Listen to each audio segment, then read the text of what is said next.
Hi friends, from a long time I wanted to record a video on COVID-19 impact on Indian economy. What is going to happen post COVID-19 on Indian economy? What will be the impact of COVID-19 once this pandemic is over, right? As we already know that the whole world is undergoing the impact of coronavirus. As we know, with more than 20 lakh people infected worldwide and 1.27 lakh people dead, the COVID-19 pandemic shows no sign of abating. As vaccine is yet to be found, yet to be developed, lockdowns remains the only way to slow down its spread.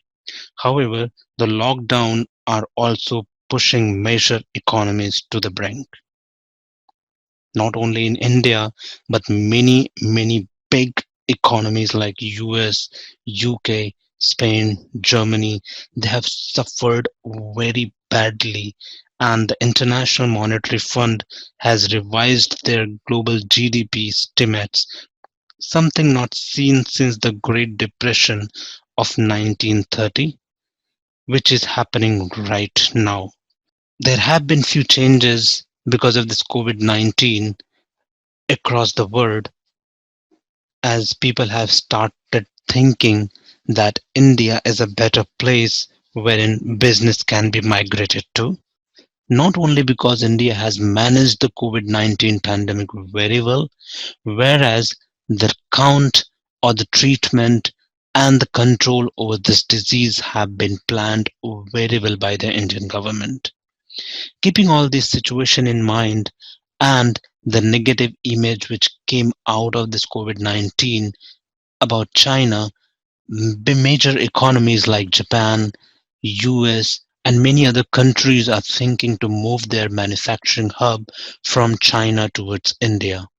Looking at all these aspects, India definitely has a better chances as we go post COVID-19, whereas looking at the opportunity, the volume of opportunity which we may come across, India needs to focus on several things like technology, finance, and ease of doing business. Though things have been worked a lot in last previous years, whereas still we can see a lot of opportunity in terms of technology. People are working in the service industry, they are working for the work which is given. Still, India has the lowest number of startups in the world. None of the startups have came up with their own idea. 99% of startups in India are either duplicating the ideas of other startups across the world. They are not new idea generation. This has been observed across the world. However, in terms of service, whether it's an outsourcing industry or any other industry, definitely India has done well. Keeping these things in mind, India being in service as well as a lot of opportunity towards technology enablement and learning and understanding technology, I think Indian government needs to come up with some plan so that new entrepreneur can come in picture, new ideas can be evaluated, and if possible, we can implement those ideas in the real scenario.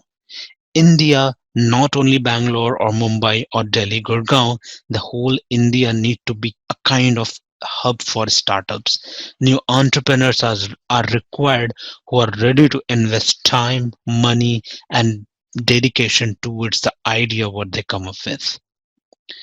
Now, the opportunities to tap in for India could be, as I mentioned, like many companies are planning to move their manufacturing hub from China to India. It could be a major opportunity for India. The mistake what India has been doing in past few years, it was focusing a lot on service and outsourcing industry, but not in manufacturing industry. It might be a good time or a good opportunity for Indian economy to get revived if we focus on manufacturing. right?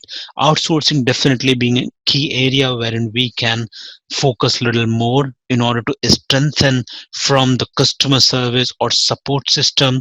We can move into analytics or data as outsourcing services. We can put intellectual mind on the service in order to provide outsourcing services to the many IT hubs across the world. Definitely the root of Indian culture or economy should be agriculture. It needs to be strengthened well so that the farmer who are poor, they don't have resources, they work hard, and still they don't get the proper return in the average what they work for. Indian government definitely need to focus on that so that we can improve the condition of Indian farmer, and we can provide more support so that their production margin increases. And definitely we should do some research in terms of fertilizer and good productivity of soil. Education can be the another area wherein Indian economy and government need to focus on. Still, none of the Indian universities, IITs or IIMs are counted on international level. They are still being ranked within India. We can hardly see any institute of Indian continent to be counted as like Stanford University or Harvard University. We don't see any comparison with these top universities within Indian universities, or we don't see any Indian university being counted on the level of international standards. Though we get some foreign students, however, if we focus a lot on this particular segment, we can get the attention of a lot of foreign students, as well as we can get into the research mode so that we can invent something from the college level and get more entrepreneur on their foot from their college itself. Looking at the positive aspects and the outcomes, there are some titans. They have already kind of have started the war within Indian economy. We might have seen big deals happening in last few weeks, whether it was a deal between Google and Airtel Bharti, wherein they are going to target on small businesses, and Google is going to provide the GSU to the small businesses so that they can work properly. Airtel being one of the highest company in India with the highest customer base, it can provide a better support to Google so that it can fight against Microsoft or AWS in terms of cloud services.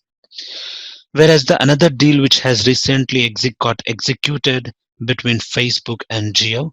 Now over here, Geo is planning to capture the complete middle merchant level of India using WhatsApp as a payment and the delivery mechanism.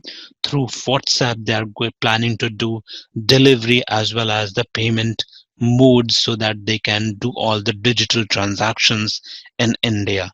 Now, these two deals are really going to change the economic structure of India very soon, because it is going to hit the middle segment of Indian economy. Now, not only these things, these deals which have recently happened in India, apart from this, as I mentioned, that many other countries like Japan or US, these companies are planning to move their manufacturing hub from China to India, looking at the Indian planning during COVID-19 and other aspects. That gives Indian economy a very great positive outlook, and everyone can think of a better future. However, in order to get all that business, what we really need to plan those resources in a well, we really need to plan the workforce in a manner so that we can fast track the growth, right? Because of COVID-19, definitely all economies have got a poor hit. But yes, by putting double effort and smart work, Indian economy can revive out of it. This COVID-19 can be proved as a reset button for Indian economy. So looking at these things, if we focus on, you know, the whole world right now, the whole world is impacted out of COVID-19, and major all economies are already suffering because of the impact of COVID-19. If let's say even 10% or 20% of the business from China or other countries move towards India, still India is going to get a big boost in terms of economy. Guys, we need to be ready for that. We need to tighten our belt so that we are ready. We need to upskill our workforce. We need to make sure that Indian government gets that proper support. Not only support, but they arrange the proper resources so that the plan or the positive outlook what we have got as of now should go in well planning and in well execution.